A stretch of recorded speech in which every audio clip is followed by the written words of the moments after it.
여러분, 상상해 보셨나요? 갑자기 전 세계를 움직이는 심장과 같은 기름길이 막힌다면 어떻게 될까요? 믿기 어렵겠지만 최근 홍해에서 벌어진 일들이 바로 이런 아찔한 상상을 현실로 만들 뻔했습니다. 도대체 무슨 일이 벌어지고 있는 걸까요? 특히 한국의 한 유조선이 이 위험천만한 홍해를 뚫고 지나갔다는 소식 다들 들으셨을 겁니다. 이 소식 하나가 단순한 뉴스를 넘어 전 세계 경제와 유가에 엄청난 파장을 불러일으키고 있는데, 과연 이 움직임이 호르무즈 해협을 대체할 만한 묘수가 될 수 있을까요? 자, 그러면 먼저 우리가 왜 이 홍해와 호르무즈 해협에 주목해야 하는지부터 알아볼까요? 전 세계 에너지 수송의 동맥이라고 불리는 이 두 곳은 하루에도 수천만 배럴의 원유가 오가는, 그야말로 지구촌 경제의 핵심 통로입니다. 이곳이 막히면 정말 큰일 나는 거죠. 특히 홍해를 지나 수에즈 운하로 이어지는 길은 아시아와 유럽을 잇는 가장 빠른 해상 무역로이고요. 호르무즈 해협은 중동 산유국들의 원유가 전 세계로 나가는 거의 유일한 출구입니다. 이 두 곳 중 한 곳이라도 문제가 생기면 그야말로 전 세계가 패닉에 빠질 수 있습니다. 최근 예멘의 후티 반군이 홍해를 지나는 상선들을 공격하면서 많은 선사들이 아프리카 희망봉을 경유하는 긴 항로를 택하고 있습니다.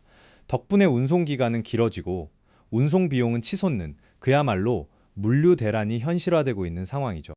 이렇게 되면 단순히 기름값이 오르는 것을 넘어 우리가 마시는 커피 한 잔, 입는 옷 한 벌, 심지어 스마트폰 가격까지 영향을 받게 됩니다.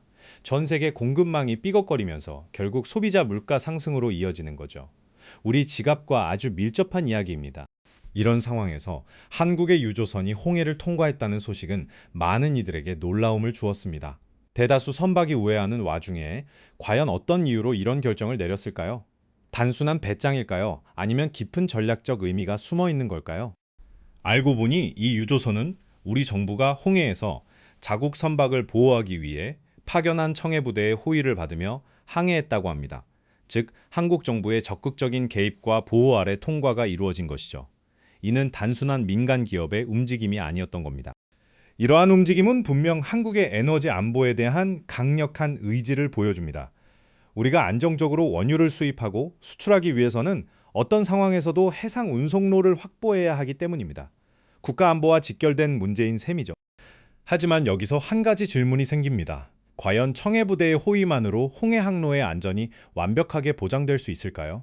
현재 홍해의 위협은 매우 복합적이고 예측 불가능한 상황들이 계속해서 발생하고 있습니다. 특히 호르무즈 해협의 상황은 또 다른 문제입니다. 이란과 서방의 갈등이 심화될 경우 이란이 호르무즈 해협을 봉쇄할 가능성도 완전히 배제할 수는 없습니다. 만약 그렇게 된다면 전 세계는 엄청난 에너지 위기에 직면하게 될 것입니다. 자, 그러면 한국 유조선의 홍해 통과가 호르무즈 해협의 대안이 될 수 있을까요? 결론부터 말씀드리자면 아직은 부분적인 대안일 뿐 완전한 해결책은 아니라고 보는 시각이 지배적입니다. 그 이유는 뭘까요? 첫째, 홍해 역시 여전히 위험한 해역이기 때문입니다. 아무리 강력한 호위를 받는다 해도 언제 어디서 어떤 위협이 나타날지 모릅니다. 선박에 대한 보험료는 계속해서 오르고 있고, 이는 결국 운송 비용 증가로 이어지죠. 둘째, 호르무즈 해협을 통해 나오는 원유의 양은 홍해를 통과하는 양과는 비교할 수 없을 정도로 많습니다. 하루에 오가는 원유의 양이 1,500만 배럴 이상이니 이 엄청난 물량을 대체할 만한 대안은 현재로서는 사실상 없다고 봐야 합니다. 셋째, 홍해와 호르무즈 해협은 지리적으로도 완전히 다른 경로입니다. 홍해가 주로 유럽과 아시아 간의 교역로라면 호르무즈는 중동 산유국의 핵심 수출로입니다. 용도 자체가 다르기 때문에 한쪽이 다른 쪽을 완전히 대체하기는 어렵다는 분석이 많습니다. 하지만 그럼에도 불구하고 한국 유조선의 이번 움직임은 중요한 의미를 갖습니다. 특정 해역의 위험이 높아졌을 때 국가가 직접 나서서 자국 선박의 안전을 보장하려는 의지를 보여주었다는 점에서 말이죠. 이는 다른 국가들에도 일종의 메시지를 던집니다. 우리도 자국 선박 보호를 위해 적극적으로 행동할 준비가 되어 있다는 신호로 해석될 수 있습니다. 어쩌면 이러한 움직임들이 모여 새로운 해상 안보 체계를 구축하는 계기가 될지도 모릅니다. 그렇다면 가장 궁금한 것은 유가에 어떤 영향을 미칠까 하는 점이죠. 단기적으로는 홍해 리스크로 인한 유가 상승 압력이 여전히 존재합니다. 운송 비용 증가와 운송 기간 지연은 고스란히 유가에 반영되기 때문입니다. 하지만 장기적으로는 각국 정부의 적극적인 개입과 새로운 항로 모색 노력들이 유가의 급격한 상승을 어느 정도 억제할 수 있을 거라는 전망도 나옵니다. 물론 중동 정세의 변화가 가장 큰 변수가 되겠지만요. 결론적으로 한국 유조선의 홍해 통과는 단순한 사건이 아니라 복잡하게 얽힌 국제 정세와 에너지 안보 문제를 동시에 보여주는 중요한 시그널이라고 할 수 있습니다.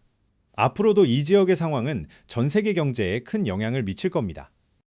우리는 이번 사건을 통해 에너지 안보와 안정적인 공급망 확보가 얼마나 중요한 과제인지를 다시 한번 깨달아야 합니다.